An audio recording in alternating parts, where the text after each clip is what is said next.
5 African Proverbs on Resilience and Hope. 1. However long the night, the dawn will break.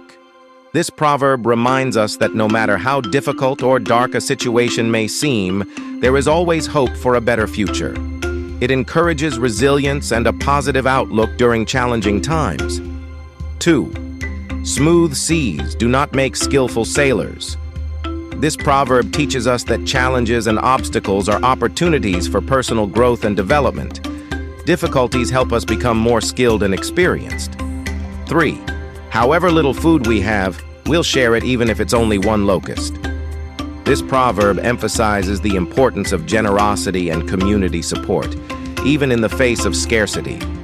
It underscores the idea that unity and kindness can make a little go a long way. 4. When there is no enemy within, the enemies outside